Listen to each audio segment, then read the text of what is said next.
Hello students, welcome to our YouTube channel LK chemistry. Students, आज के इस video lecture में हम बात करेंगे ऑर्गेनिक रिएक्शन मैकेनिज्म चैप्टर हमने शुरू कर रखा है। इसका जनरल ऑर्गेनिक केमिस्ट्री वाला पोर्शन जीओसी का हम शुरू करेंगे। जनरल ऑर्गेनिक केमिस्ट्री और जनरल ऑर्गेनिक केमिस्ट्री से रिलेटेड हमने अपने चैनल पर पहले से ही 5 वीडियो अपलोड कर दी है। ये हमारा लेक्चर नंबर 6 होगा। 5 वीडियो अपलोडेड है, 6 ये हमारा लेक्चर नंबर 6 है।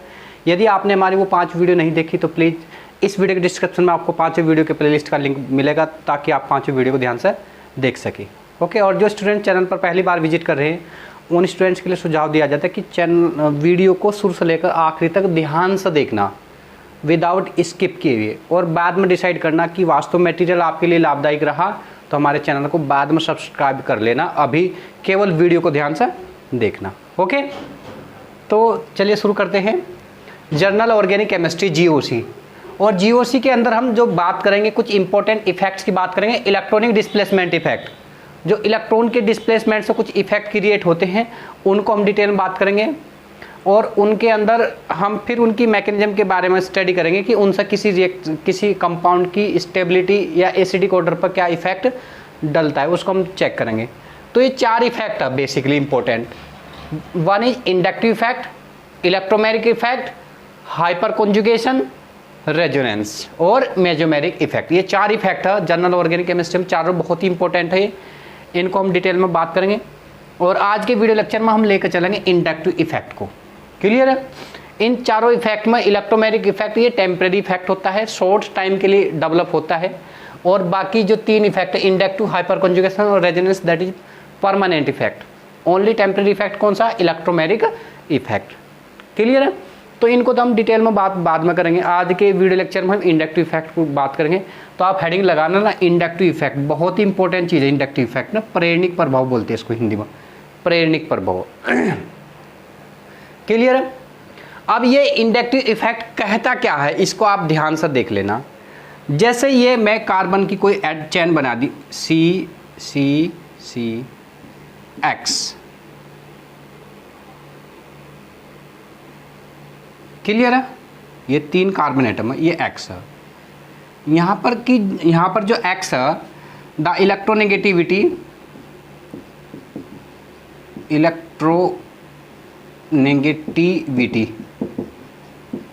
Of X is greater than C atom, यानी X की जो इलेक्ट्रोनेगेटिविटी है इस X की इस कार्बन से अधिक है। ध्यान समझ लेना। तो क्या करता है कि ये जो यहाँ पर जो ये सिग्मा इलेक्ट्रॉन है, सिग्मा इलेक्ट्रॉन कहाँ है? सिग्मा बॉन्ड के अंदर। इन इलेक्ट्रॉन को ये अपनी साइड में इंटरेक्ट करता है। जैसे इलेक्ट्रॉन को अपनी साइड में इंटरेक्ट करता है तो इलेक्ट्रॉन का क्या हो रहा है? ये डिस्प्लेसमेंट हो रहा है। इलेक्ट्रॉन का क्या हो रहा है? डिस्प्लेसमेंट हो रहा है। तो इस X के पास क्या होगा? पार्सली नेगेटिव चार्ज आएगा। एक्सेप्ट कर रहा है इस कार्बन के पास पार्सली पॉजिटिव चार्ज डेवलप होगा। ध्यान समझ लेना। जैसे ये इलेक्ट्रॉन को अपनी साइड में खींचेगा, X के पास पार्सली नेगेटिव और कार्बन के पास पार्सली पॉजिटिव चार्ज डेवलप होगा। वही हमने डेफिनेशन लिखी। क्या लिखी definition? Displacement of sigma electrons, यानी सिग्मा इलेक्ट्रॉन का displacement of towards more electronegative atom, towards more electronegative atom. X क्या? More electronegativity than carbon of sigma bonds partially charge are developed, partially charge are developed. तो partially charge develop होगा ना, यहाँ पर X के पास भी negative आएगा, carbon के पास भी पॉजिटिव आएगा। क्लियर है? अब अगर हम कुल मिला के बात करें इस स्पीसीज के पास, इसके इन दोनों के C और X के पास कुछ नेगेटिव चार्ज है, तो नेगेटिव चार्ज की वजह से जो अगला बॉन्ड है उस बॉन्ड से भी ये इलेक्ट्रॉन को क्या करेंगे? अपनी साइड में खींचने की कोशिश करेंगे, जिसके परिणाम स्वरूप इस कार्बन के पास भी क्या आ जाएगा? पार्सली पॉजिटिव आ जाएगा, इसकी कंपेरिजन में कम आ जाएगा।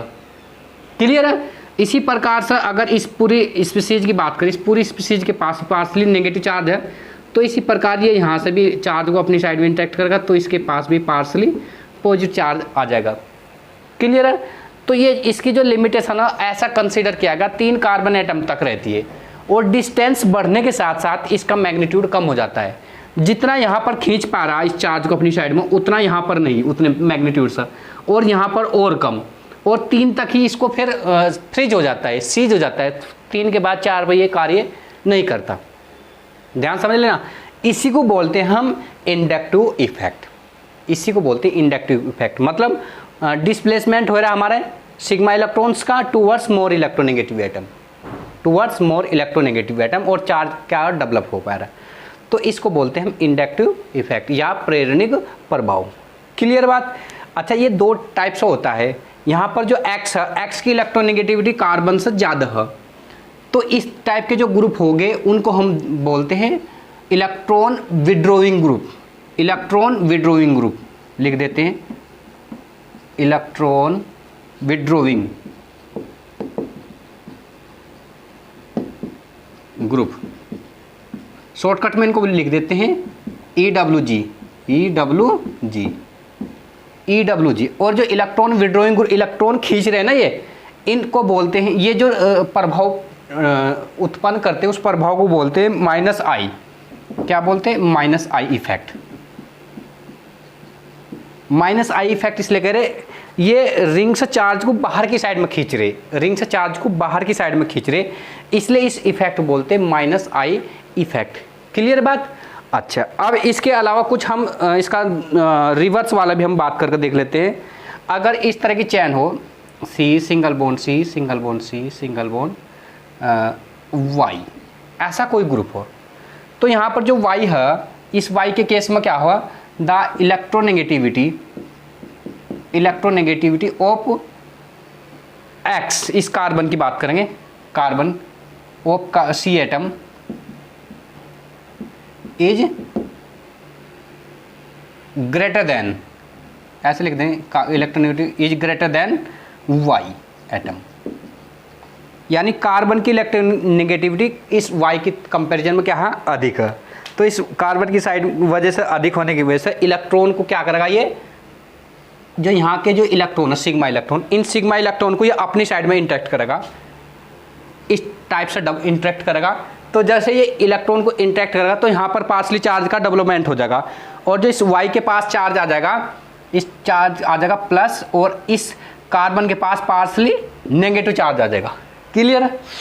और जब हम पूरी स्पीसीज पर देखते हैं, ये पूरी स्पीसीज इसी प्रकार इस चार्ज को ये इस साइड में पुश करेंगे, ये कार्बन खींचेगा ना इस चार्ज को अपनी साइड में, ये कार्बन, तो इस कार्बन के पास पार्सली नेगेटिव आ जाएगा। इसी प्रकार ये इस बॉन्ड के जो शेयरिंग इलेक्ट्रॉन्स हैं, इनको भी अपनी साइड में पुश करेगा, ये कार्बन खींचेगा, तो यहाँ पर पार्सली नेगेटिव चार्ज डेवलप हो जाएगा। क्लियर है बात। ये तो ये ऐसा कंसीडर किया गया, हम यहाँ भी बात कर चुके, 3 कार्बन एटम के बाद ये सीज हो जाता है, और 3 तक ये बहुत प्रभावी रहता है। लेकिन जितना प्रभाव इसका इस बॉन्ड में है उतना प्रभाव यहाँ नहीं, और यहाँ और भी कम प्रभाव है इसका। क्लियर है। तो ये जो Y ग्रुप है, इस Y ग्रुप को बोलते हैं, यहाँ ये X बराबर है, X बराबर तो इलेक्ट्रॉन विड्रोइंग ग्रुप, और Y बराबर होगा ये इलेक्ट्रॉन डोनेट कर रहा है ना, ये donating group, donating group, shortcut में बोलते हैं EDG, इलेक्ट्रॉन डोनेटिंग ग्रुप। और जो इलेक्ट्रॉन डोनेटिंग ग्रुप जो होते हैं, ये कौन सा इफेक्ट शो करते हैं, ये इफेक्ट शो करते हैं +I इफेक्ट। कौन सा? +I effect. क्लियर है। तो ये जो कंसेप्ट हमारा, ये पूरा कंसेप्ट इंडक्टिव इफेक्ट को एक्सप्लेन करता है। इसको ध्यान समझ लेना। बेसिकली दोनों सिस्टम में क्या हो रहा है, यहाँ पर डिस्प्लेसमेंट हो रहा है सिग्मा इलेक्ट्रॉन्स का टूवर्ड्स मोर इलेक्ट्रोनेगेटिव एटम। यहाँ पर X की इलेक्ट्रोनेगेटिविटी ज़्यादा थी कार्बन की तुलना में, तो चार्ज क्या हो रहा है, अपनी साइड में खींच रहा है। तो अपनी साइड में खींच रहा है, तो यहाँ पर X के पास नेगेटिव और इधर पॉजिटिव चार्ज डेवलप होते जा रहे हैं, क्योंकि X की इलेक्ट्रोनेगेटिविटी ज़्यादा। लेकिन यहाँ पर कार्बन की इलेक्ट्रोनेगेटिविटी Y की कंपेरिजन में ज़्यादा, तो कार्बन क्या कर रहा है, चार्ज को अपनी साइड में खींच रहा है, और Y सब चार्ज जैसे खींच रहा है यहाँ पर, तो यहाँ पर इसका मैग्नीट्यूड बहुत ज़्यादा होगा, लेकिन और फिर इस पूरी स्पीसीज से ये कार्बन में खींचेगा, तो इसका मैग्नीट्यूड इसकी कंपैरिजन में कम हो जाएगा। इसी प्रकार पूरी स्पीसीज से ये कार्बन में खींचेगा, इसका मैग्नीट्यूड इसकी कंपैरिजन में कम हो जाएगा। तो चार्ज ऐसे खींच रहा है, यानी ये चार्ज रिंग अपनी साइड में खींच रही, और रिंग से आउटर साइड में जा रहा है, -I के केस में, और +I के केस में क्या रहा है, रिंग को चार्ज दिया जा रहा। क्लियर है। तो इसको बोलते हैं +I इफेक्ट।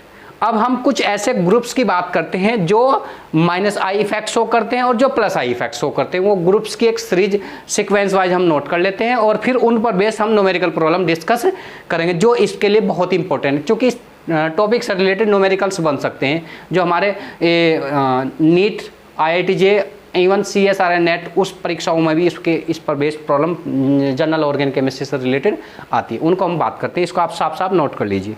ओके,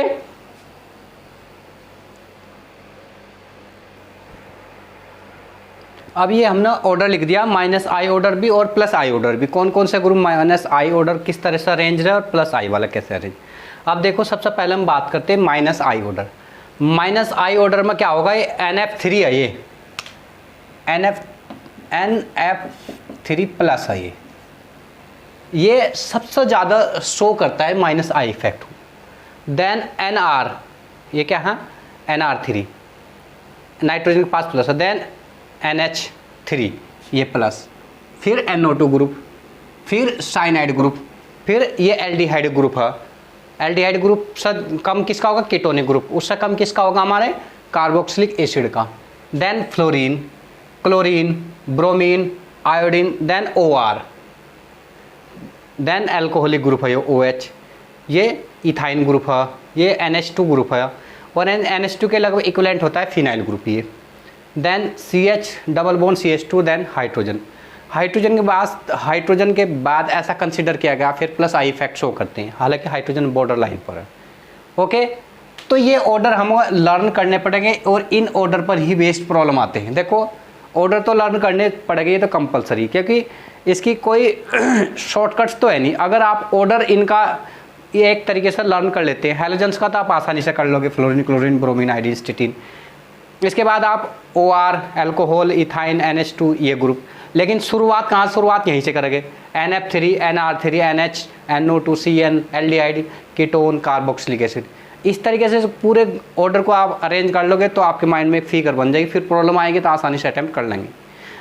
ओके, इसी प्रकार ये +I ऑर्डर का, +I ऑर्डर में NH2 negative, NH negative, O negative, COO negative, then CH3C, ये tertiary alkyl halide, tertiary alkyl है ना, टर्सरी ग्रुप है ये सेकेंडरी है, ये प्राइमरी है, ये मिथाइल होगा। ठीक है, ये मेन सबसे ज़्यादा ये लर्न करने आपको, इन तीनों में ही प्रॉब्लम आ जाती है। CH3 वाला सबसे ज़्यादा +I शो करता है। देन इसमें एक CH3 की जगह क्या H लगा दिया, इसमें इस CH3 की जगह H लगा दिया, और ये तीनों H लगा दिए, तो ये मिथाइल है। मिथाइल वाला सबसे कम शो करता है +I। क्लियर, तो ये ऑर्डर है, जिस ऑर्डर के हिसाब से हमारे पूरे ये इंडक्टिव इफेक्ट को हम आसानी से प्रिडिक्ट कर सकते हैं। अब इन ऑर्डरों के हिसाब से ही हम कुछ न्यूमेरिकल प्रॉब्लम लेते हैं, और जिसको हम 1 बाय 1 डिस्कस करेंगे। ओके, ये नोट कर लेना आप ऑर्डर। अब हम प्रॉब्लम डिस्कस करेंगे।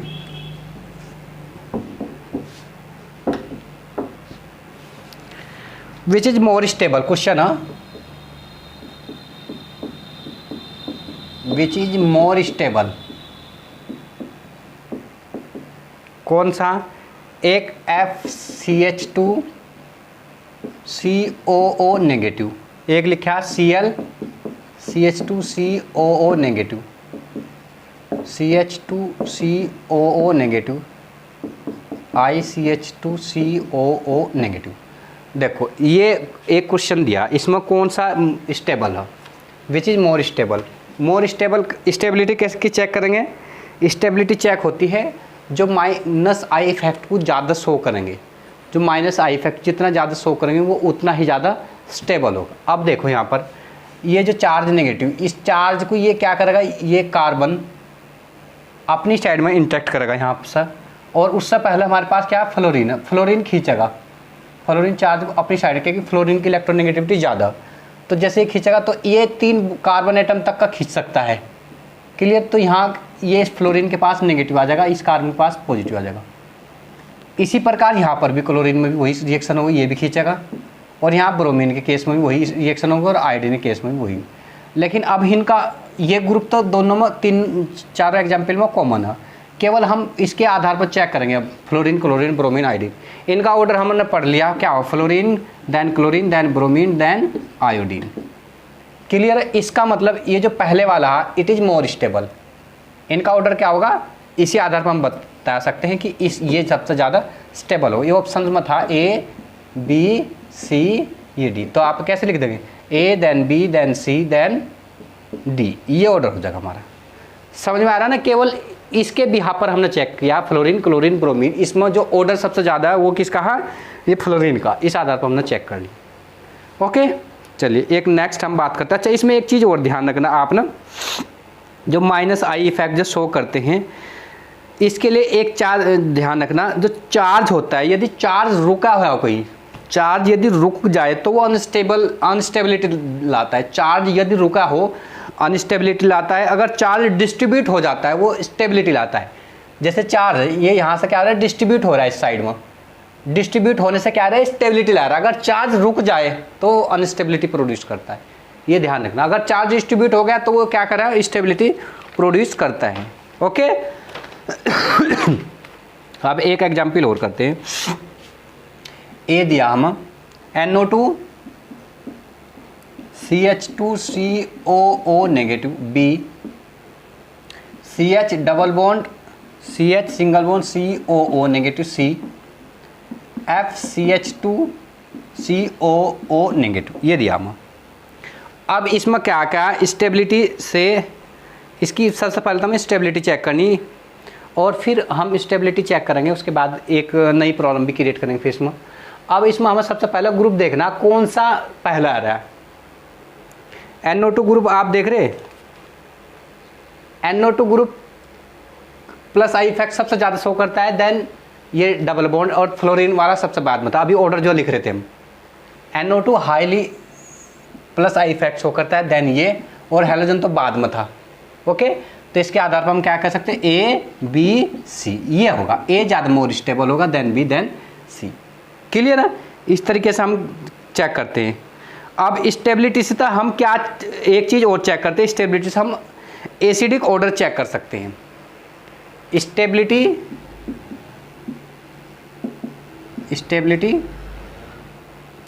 Can explain acidic order, acidic order. Stability से हम क्या करते हैं? एसिडिक ऑर्डर को हम चेक कर सकते हैं, कौन स्ट्रॉन्ग एसिड है और कौन वीक एसिड है। जैसे कोई HA कोई एसिड है हमारा, इसका डिसोसिएशन होता है कैसे? हम H प्लस A माइनस। ये हम रिवर्सिबिलिटी का साइन इसलिए लिख रहे हैं क्योंकि ऑर्गेनिक केमिस्ट्री में सभी वीक एसिड होती है हमारी। ओके, इसलिए हम रिवर्सिबिलिटी का साइन ले रहे हैं। और इसमें जो ये अगर स्टेबल ज़्यादा एनाइन स्टेबल होगा, जैसे हम किस एसिड को डिसोसिएट करेंगे, अगर उसका एनाइंस ज़्यादा स्टेबल होगा तो मोर एसिडिक करेक्टर शो करेगा ना। इसकी स्टेबिलिटी पर डिपेंड करता है। यानी एनाइंस जो बन गया वो यदि स्टेबल है तो हाइड्रोजन आयन सेपरेटेड रहेंगे, अगर ये अनस्टेबल बन गया तो ये कंबाइन होगा, फिर HA बना देंगे। तो स्टेबिलिटी ऑर्डर कैसे करेंगे? जैसे भी कोई एसिड होगा, यदि उसका एनाइंस स्टेबल बनना है तो इसका मतलब वो मोर एसिडिक करेक्टर को शो कर रहा है। एक चेक करने का तरीका ये, और एक दूसरा चेक करने का तरीका क्या होता है हमारा? इसका जो कांस्टेंट होता है A, dissociation constant of acid, इसकी न्यूमेरिकल वैल्यू भी डिफाइन करती है कि कौन एसिडिक होगा, कौन मोर एसिडिक होगा। कि A की न्यूमेरिकल वैल्यू के आधार पर भी हम किसी एसिड के बारे में जानकारी बता सकते हैं कि कौन ज़्यादा एसिडिक और कौन कम एसिडिक है। क्लियर है? अब देखो, इस पर बेस्ड हम एक दो प्रॉब्लम ले लेते हैं। एक प्रॉब्लम दीजिए, एसिडिक ऑर्डर बताना, इसका क्या बताना? Acidic order. A fluorine CH2 COOH, B chlorine CH2 COOH, C bromine CH2 COOH, और D iodine CH2 COO negative. अब इसमें एसिडिक ऑर्डर बताना, इसके लिए क्या करेंगे? मोर माइनस आई इफेक्ट जो शो करेंगे वो मोर एसिडिक नेचर के होंगे, ये ध्यान रखना। इसमें एक लाइन लिख ले से एक कंसेप्ट यहाँ पर क्रिएट होगा, भी बताएंगे। जैसे इसका डिसोसिएशन होगा तो ये यहाँ से H प्लस निकलेंगे। H प्लस निकलने के बाद फिर हम चेक करते हैं जो शेष बचा एनाइंस, वो कौन सा स्टेबल है। अभी हम सबसे पहला जो न्यूमेरिकल ले रहे थे, हम ये रहा, देखो यहाँ पर ये बच रहा था, ये वाला, ये नेगेटिव आ जाएगा ना यहाँ पर। तो इसमें ये फ्लोरीन वाला क्या था? मोर स्टेबल था। मोर स्टेबल क्योंकि इसका ऑर्डर क्या था? Fluorine, chlorine, bromine, then iodine, ये ऑर्डर था। इस ऑर्डर के आधार पर हम चेक कर रहे थे। तो हम कह सकते हैं अब कि इसमें जो पहले वाला होगा ये हमारा ये मोर एसिडिक होगा, then B, then C, then D. तो एसिडिक ऑर्डर क्या होगा इसका, A B C then D, ये एसिडिक ऑर्डर होगा। क्लियर बात। तो इस आधार से एक निष्कर्ष निकलता है, एक कंक्लूजन निकलता है हमारा क्या है कि more I effect more acidic nature, more minus I effect more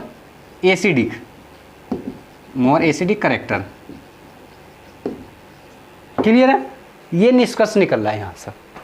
okay, तो आप इसको नोट कर लीजिए। अब कुछ अन्य न्यूमेरिकल्स भी कंसीडर कर लेते हैं, आप इनको नोट करो पहले। Okay,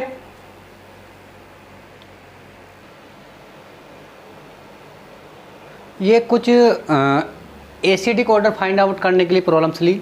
find more acidic order of the followings. अब इनको कैसे कैसे फाइंड आउट करते हैं इसको जरा ध्यान से देख लेना एक बार। ये क्वेश्चन दिया CH3COH और CH ये Cl है, COH और यहाँ पर 2 Cl है, यहाँ पर 3 Cl है। अब इनमें देखना कौन मोर एसिडिक है। तो इसके लिए हमने इसमें कौन सा इफेक्ट लगा, माइनस आई इफेक्ट लगा, और माइनस आई इफेक्ट इसमें तो नील होगा, ये तो प्लस आई इफेक्ट शो करता है CH3 वाला, ये Cl की वजह से माइनस आई इफेक्ट शो करेगा। और यहाँ पर 2 Cl है, ये और ज़्यादा माइनस आई इफेक्ट शो करेगा। यहाँ पर 3 Cl है, ये और ज़्यादा माइनस आई इफेक्ट शो करेगा। और हमने एक कंसेप्ट लिखा, जो ज़्यादा मोर आई इफेक्ट शो करेगा वो उतना ज़्यादा एसिडिक नेचर का होता है। तो इसका मतलब ये सबसे ज़्यादा आई इफेक्ट शो करेगा माइनस आई, ये उससे कम, ये उससे कम, और ये तो प्लस आई इफेक्ट शो करता है। तो इस हिसाब से जो इसका ऑर्डर होगा D then C then B then ए, ये ऑर्डर हो जाएगा। किस आधार पर लिखे हमने, माइनस आई के आधार पर। समझ में आ रही ना बात। क्योंकि भाई यहाँ पर 3 Cl है, ये 3 Cl कैसे खींचेगा, चार्ज इस प्रकार से खींचेगा अपनी साइड में। ओके, यहाँ पर 2, यहाँ पर 1, यहाँ पर प्लस आई शो करता है। ओके, अच्छा प्लस आई वाले भी देख लेते हैं, प्लस आई इफेक्ट के, ये प्लस आई इफेक्ट के दिखाए। अब इनमें प्लस आई इफेक्ट में हम जो ऑर्डर लिख रहे थे, टर्सरी का था, ये सेकेंडरी, ये प्राइमरी, ये भी प्राइमरी। तो टर्सरी वाला ज़्यादा प्लस आई इफेक्ट शो करता था, ये चार्ज को अपनी साइड में खींचेगा, दिस वन, दिस टाइप से, ध्यान दीजिए, this one, this one, this one. तो इसमें एक कंक्लूजन निकलता है प्लस आई वाले में, ध्यान रखना, जो ज़्यादा प्लस आई इफेक्ट शो करता है, more plus I effect lesser acidic nature, lesser acidic nature, ये ध्यान रखना। इसमें रिवर्स है, इसमें यहाँ तो माइनस आई में तो क्या था, माइनस आई जो जितना ज़्यादा शो करेगा उतना ज़्यादा एसिडिक होगा, लेकिन यहाँ पर रिवर्स है, जो जितना कम प्लस आई इफेक्ट शो करेगा उतना ज़्यादा एसिडिक नेचर का होगा। यहाँ पर सबसे ज़्यादा शो कर रहा है ये प्लस आई इफेक्ट, इसलिए सबसे कम होगा। इसके बाद बी, इसके बाद सी, इसके बाद डी। तो इसका जो ऑर्डर आएगा डी सी बी ए, ये ऑर्डर आएगा इसका। क्लियर बात। तो ये कंसेप्ट आप ध्यान रखना, more plus I effect lesser acidic in nature. Clear है। अच्छा, अब जैसे यहाँ एक उदाहरण, ये क्वेश्चन नंबर 3 में दिया, ये CH3 है, एक ही H है, CH3 वाला I effect plus I effect ज़्यादा शो करेगा देन हाइड्रोजन। तो इसका मतलब ये ज़्यादा प्लस आई इफेक्ट शो करेगा, जितना ज़्यादा प्लस आई शो करेगा तो उतना कम एसिडिक होगा। तो यहाँ पर ऑर्डर क्या हो जाएगा, ए देन बी, ये ज़्यादा एसिडिक होगा, formic acid then acetic acid के। ओके, अब इसी प्रकार अगर हम यहाँ पर ध्यान दीजिए, यहाँ पर क्वेश्चन नंबर 4, ये बहुत सेलेक्टेड है। क्वेश्चन नंबर 4 को जरा समझ लेते हैं ध्यान से। क्वेश्चन नंबर 4 में क्या दिया हमारे पास, हाँ, ये एसिटिक एसिड दे दिया, प्लस आई शो करेगा, ये तो यहाँ पर ClCH2 दे दिया, यानी ClCH2 का मतलब यहाँ पर माइनस आई इफेक्ट शो करेगा। भाई CH2 की वजह से तो शो करेगा, ध्यान दीजिए इसको समझाते हैं, इसकी वजह से शो करेगा प्लस आई, इसकी वजह से शो करेगा माइनस आई, और दोनों का रिजल्ट क्या हो जाएगा, माइनस आई हो जाएगा। ओके, और यहाँ पर क्या करेगा, माइनस आई शो करेगा। अब हम इनमें कंपैरिजन कर लेते हैं, कौन ज़्यादा माइनस आई को शो करेगा और कौन ज़्यादा प्लस आई को शो करेगा। तो जो हमारा ये वाला है बी वाला ऑप्शंस, ये ज़्यादा माइनस आई शो करेगा, और जितना ज़्यादा माइनस आई शो करेगा उतना ज़्यादा एसिडिक नेचर का होगा। इसका मतलब इसका एसिडिक नेचर सबसे ज़्यादा होगा, देन सी देन ए। तो ऑर्डर क्या हो जाएगा इसका, बी सी ए, बी सी ए। ओके, अच्छा, अब यहाँ पर ध्यान दीजिए आप, क्वेश्चन नंबर 5 में ये फॉर्मिक एसिड है, एसिटिक एसिड है, और ये क्लोरीन है। तो इन दोनों का तो हमें पता, इनमें ये ज़्यादा एसिडिक होगा इन दोनों की तुलना में। क्लियर है? अच्छा, लेकिन यहाँ पर ये क्लोरीन आएगा, क्लोरीन का मतलब माइनस आई इफेक्ट शो कर रहा है, इसका मतलब ये वाला जो होगा ये माइनस आई इफेक्ट शो कर रहा है, ये ज़्यादा होगा। सी के बाद क्या होगा? ए। इन दोनों में तो हमें पता है ना ए है, देन बी, CAB। ये प्रॉब्लम हमारी आती है नीट में, इस टाइप की प्रॉब्लम। वहाँ पर ये लॉजिक लगते हैं, कंसेप्ट लगते हैं। अगर ये कंसेप्ट प्रॉपर्ली हमारे क्लियर हो गए तो हम आसानी से प्रॉब्लम को हल कर सकते हैं। ओके, अच्छा, अब ये हमने कुछ एसिडिक ऑर्डर लिखा, ये एसिडिक ऑर्डर हमें लर्न करना कि इस आधार पर हम कैसे जज करेंगे इंडक्टिव इफेक्ट के बिहाफ पर कि कौन एसिडिक होगा या कौन स्टेबल होगा। ओके, तो जो बेंजीन सल्फोनिक एसिड हो, SO3H ग्रुप, ये मोर एसिडिक शो करता है then formic acid, then benzoic acid, then aliphatic acid, then ये हमारे क्या carbonic acid, then phenol, phenol के बाद क्या होगा? वाटर, वाटर के बाद alcohol, then ethyne, ammonia, ethene, meth और एल्केन। क्लियर? ये ऑर्डर है इनका। अच्छा, इस ऑर्डर में एक आप देख रहे हैं, इस ऑर्डर में आप एक चीज़ ध्यान रखने, जो वाटर है वो ज़्यादा एसिडिक है देन एल्कोहल सा, water more acidic then alcohol. अब ये प्रॉब्लम भी दे दी, जैसे वाटर, एल्कोहल, इथाइन, इनमें कौन ज़्यादा एसिडिक शो करेगा। अब हमने ऑर्डर में देख लिया, वाटर सबसे ज़्यादा, देन एल्कोहल, देन ये, तो इसका ऑर्डर क्या होगा? ABCA, ABC, ABC, ये ज़्यादा acidic, then B, then C। यहीं से चेक कर लिया हमने ये। लेकिन इस ऑर्डर में एक एक्सेप्शन है, ध्यान रखना। एक्सेप्शन क्या है? यदि मिथेनॉल हो, केवल मिथेनॉल, इथेनॉल के केस में methanol more acidic then water, ये ध्यान रखना।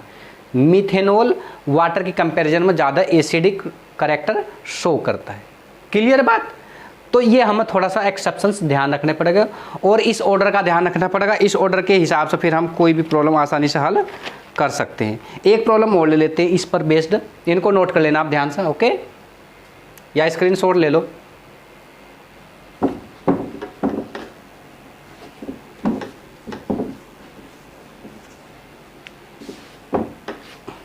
देखो, क्वेश्चन दिया formic acid, A, B acetic acid, C benzoic acid और D फिनोल। अब हमने ये हमें चेक करना होगा कौन इनमें ज़्यादा करेक्टर शो करेगा, कौन ज़्यादा एसिडिक होगा। क्लियर है? तो जो फिनोल है, जो हमारा ये बेंजोइक एसिड होता है, बेंजोइक एसिड, अभी जो ऑर्डर हम लिख रहे थे इस ऑर्डर से ही हम कंपैरिजन कर लेंगे। ऑर्डर में क्या आ रहा? पहला बेंजोइक एसिड आ रहा, फॉर्मिक एसिड पहला आ रहा। फॉर्मिक एसिड सबसे पहले एसिडिक नेचर को शो कर रहा है, फॉर्मिक एसिड। फॉर्मिक एसिड के बाद क्या आ रहा है? Benzoic acid. बेंजोइक एसिड के बाद फिनोल, यानी ए का ऑर्डर ज़्यादा होगा, ए ज़्यादा होगा। देन अब ये एलिफेटिक एसिड बाद में आ रहा, तो यानी ए के बाद सी आएगा, A then C then B then D, ये ऑर्डर हो जाएगा इसका। हम ऑर्डर के हिसाब से ध्यान रख रहे। ऑर्डर में क्या होगा? सबसे ज़्यादा जो आ रहा हमारा ऑर्डर में ये फॉर्मिक एसिड शो कर रहा है, फॉर्मिक एसिड के बाद बेंजोइक एसिड आ रहा है और बेंजोइक एसिड के बाद एलिफेटिक एसिड आ रहा है और देन फिनोल आ रहा है।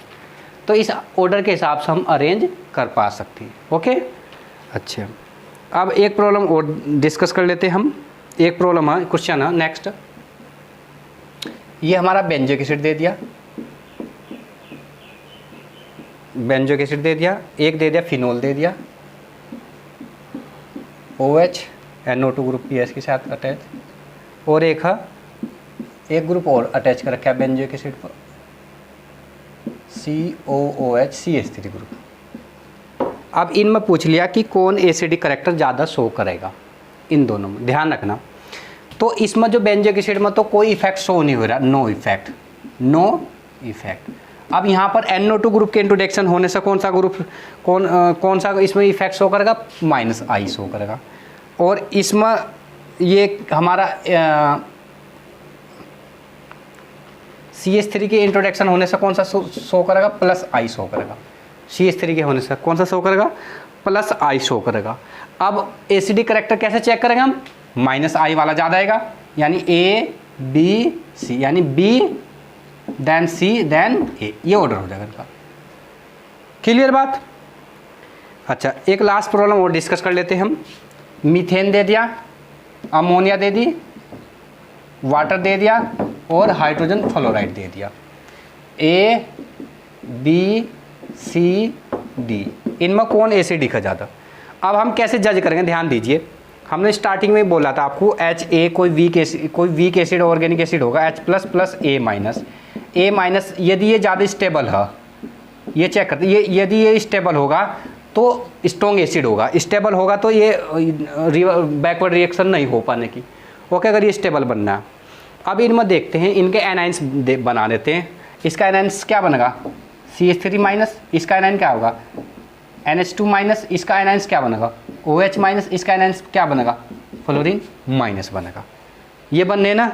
अब इन एनाइंस के ऑर्डर के हिसाब से हम देख लेते हैं कौन सा ज़्यादा स्टेबल बन रहा है। क्लियर है। जो फ्लोरीन वाला that is more I effects हो करेगा, -I, then OH, then NH2, then ammonia. तो ऑर्डर क्या हो जाएगा, DCBA, ये ऑर्डर हो जाएगा। क्लियर है। तो आप इस तरीके से ये इंडक्टिव इफेक्ट पर बेस्ड प्रॉब्लम डिस्कस कर सकते हैं। इनमें केवल यही ध्यान रखना, आपको -I इफेक्ट शो करने वाले ग्रुप का ऑर्डर लर्न करना होगा और +I इफेक्ट शो करने वाले ग्रुप का ऑर्डर लर्न करना पड़ेगा। वो ऑर्डर लर्न होगा तो फिर आसानी से आप हल कर सकते हैं। ओके, उम्मीद करता हूँ ये वीडियो आपके लिए लाभदायक रही होगी। यदि वास्तव में आपने इस वीडियो से कुछ प्राप्त किया तो प्लीज़ हमारे वीडियो को लाइक करना और दोस्तों के साथ वीडियो को शेयर करना, और हाँ, हमारे चैनल को सब्सक्राइब करना मत भूलना।